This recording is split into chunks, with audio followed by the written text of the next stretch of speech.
A point of privilege. Mr. Speaker, I hate interrupting my colleague from Carleton, but in accordance with Standing Order 48-2, I've filed appropriate notice with respect to a point of parliamentary privilege that I would wish to bring at this time. As you know, Mr. Speaker, and I've spent considerable time researching this important point for the Chamber, Mr. Speaker, for yourself and for Canadians who may be watching. As you know, Mr. Speaker, there's two aspects to parliamentary privilege which I feel are both touched upon with respect to the subject of my point of privilege and my recommendation to you, Mr. Speaker. First, there's the individual privilege of every single member of this Chamber, including opposition to fulfill our challenge function, our parliamentary role of holding the government to account, but as well as the collective privilege of the Chamber, which represents all of Canada, Mr. Speaker.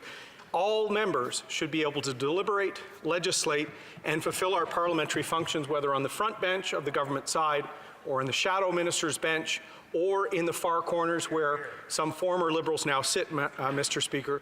Parliamentary privilege has both an individual and a collective aspect, and our collective privilege and my individual privilege has been impeded by the Prime Minister's partial waiver of privilege with respect to the former Attorney General and the current member for Vancouver-Granville. And so my point of privilege will outline a recommendation to you, Mr. Speaker, on behalf of myself and this Chamber. And I remind my colleagues that parliamentary privilege is absolute and has been as a defining feature going back to the 1600s, Mr. Speaker, to allow parliamentarians to fulfill those functions I outlined at the beginning.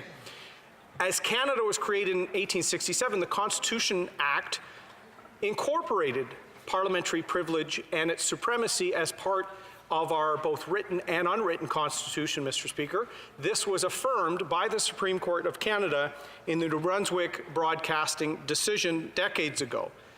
And the point I'm raising here, Mr. Speaker, is on several occasions, including the most senior officials presiding over this House, helping us fulfill our duty as members individually and collectively, have confirmed that privilege outranks or supersedes solicitor-client privilege, Mr. Speaker, and that's going to be the critical element of my suggestion to you in response to my point of privilege.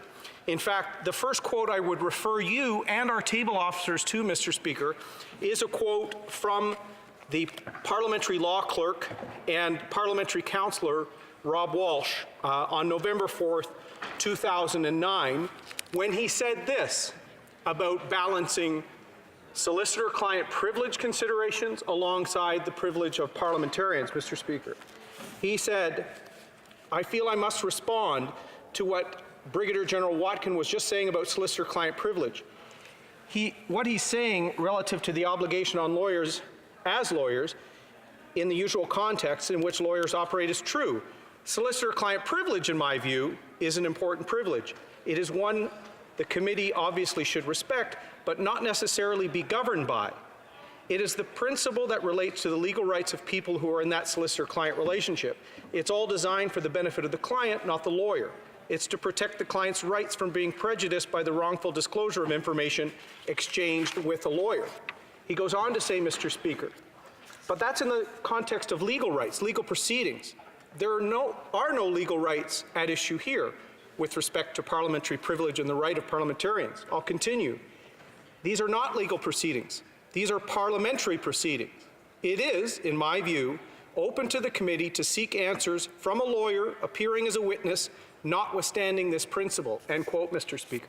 That's the former law clerk of this Chamber, Mr. Speaker, looking at the ability for the executive branch of government to preclude Parliament from fulfilling its function on the grounds of solicitor-client privilege.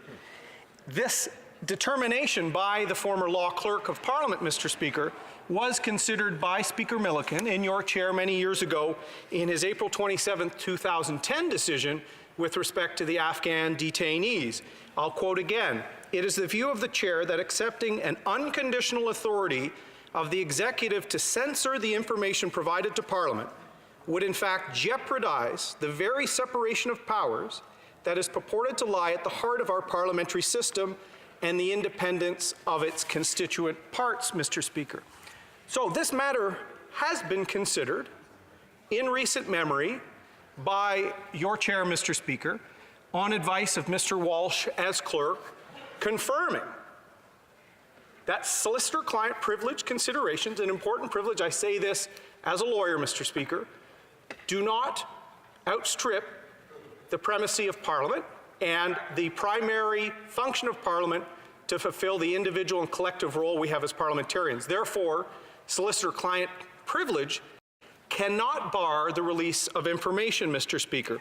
This has been confirmed in other parliaments in Westminster where parliamentary privilege outranks court injunctions, Mr. Speaker. Orders of the court rank below the importance of parliamentarians to have their privileges recognized and respected. This has been reiterated when you look at the underlying principles of solicitor-client privilege, Mr. Speaker. And I think this is important. I don't think, whether it's the Daughters of the Vote yesterday or Canadians, I don't think we've ever had more of a fulsome discussion of solicitor-client privilege in the history of our country, Mr. Speaker. So let's look at its underpinnings. It is not absolute, like parliamentary privilege is. If you look at the Descoteaux decision of the Supreme Court of Canada, written by Justice Lemaire before he was Chief Justice, solicitor-client privilege can be nailed down into three elements, Mr. Speaker. First, that solicitor-client privilege can be raised when communications are likely to be disclosed to prevent that disclosure. Two, unless otherwise provided, when that prevention of disclosure and the extent of limiting disclosure should be decided leaning in favor of the privilege, but not absolute. And third, when the law provides, I'm going to quote from the judgment, Mr. Speaker, quote, "The decision to do so," meaning disclosure, "and the choice of means of exercising the authority should be determined with a view of not interfering with it, except to the extent absolutely necessary to achieve the ends sought by the enabling legislation." In our case, Mr. Speaker, the enabling legislation is our Constitution, is the supremacy of Parliament going back before 1867, Mr. Speaker. So I just wanted to, I recognize the Honourable Member for Durham had given notice of his question of privilege at an earlier time, and he was interrupted several sitting days ago when the House moved on to another part of the daily program. And so quite willing to hear his intervention in this regard. He's also mindful, of course, that chair occupants are obliged to be mindful of the time that the questions of privilege or points of order take in these matters, as he rightfully pointed out at the outset, that normally these kinds of things do come at typical interruptions during the daily program, for example, after question period and the like. In this case, we are in the middle of debate, and so I take what the honourable member has to say. If he perhaps maybe gives some indication as to the time he's considering, and if he could, you know, in sort of bridging from the subject that he has at hand to attention to where he believes this brief breach of privilege has occurred, that would be good to hear. The honourable member for Durham. Thank you, Mr. Speaker.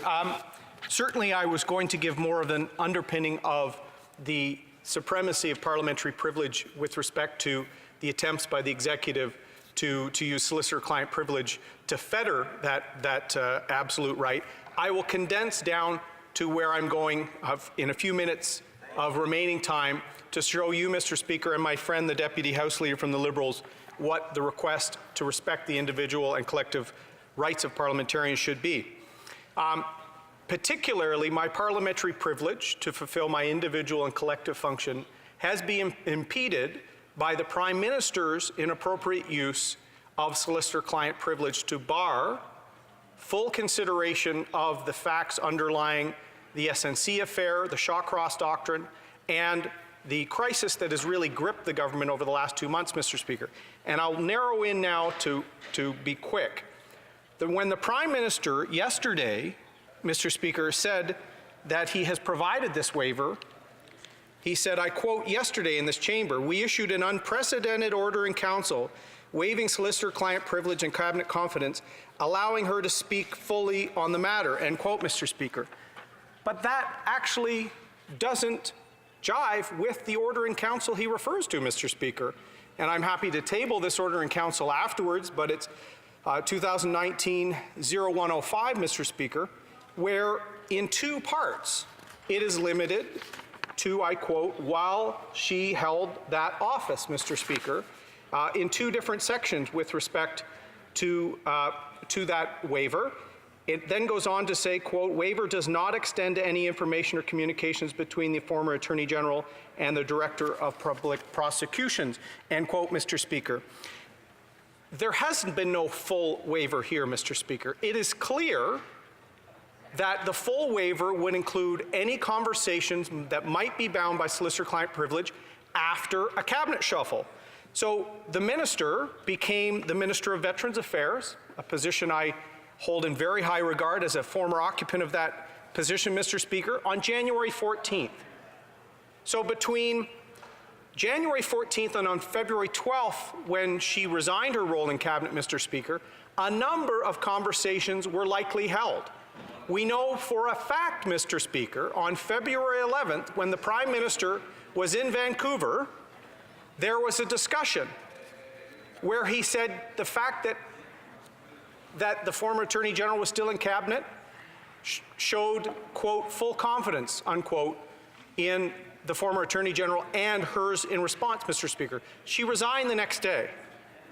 So certainly there wasn't full confidence both ways. Parliament, to fulfill our function individually and collectively, needs a full waiver. The Prime Minister says to Canadians there's been a full waiver. There has been a partial waiver, Mr. Speaker. That member, now the member for Vancouver Granville, needs to be able to inform the House about all discussions, free of privilege considerations, right until the present day, Mr. Speaker.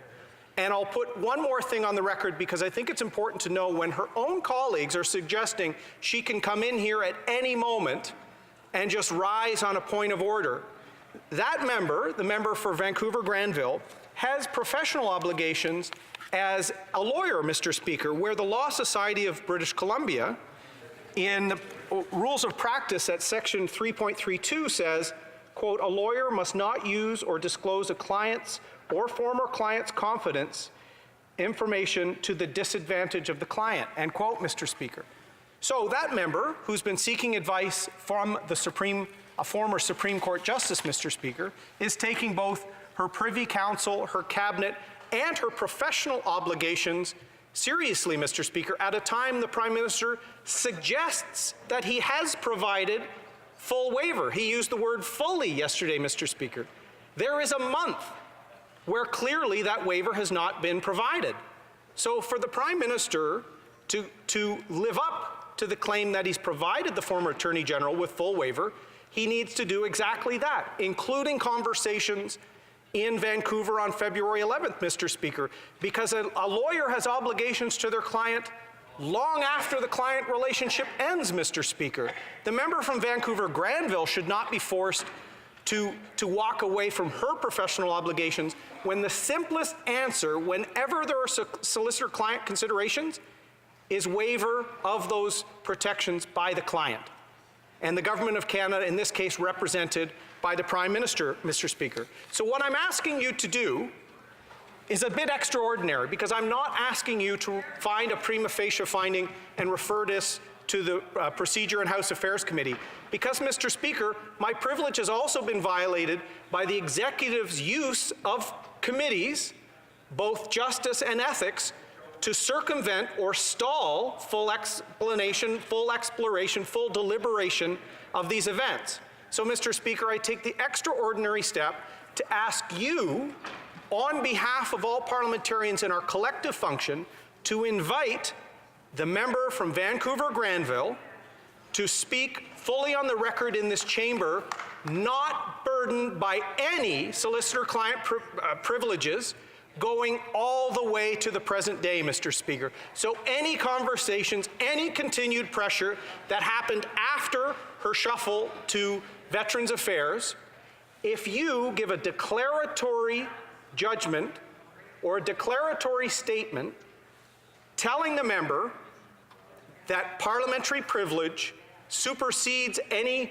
legal obligations she has to the Law Society of British Columbia, to her former client, the Prime Minister, or her status as a Privy Councillor, to show and to reaffirm that parliamentary privilege is absolute, I would ask the Chair to take the extraordinary step of inviting the member for Vancouver-Granville to speak unfettered in this chamber, Mr. Speaker. It's within your power. Parliament can let her speak. Thank you, Mr. Speaker.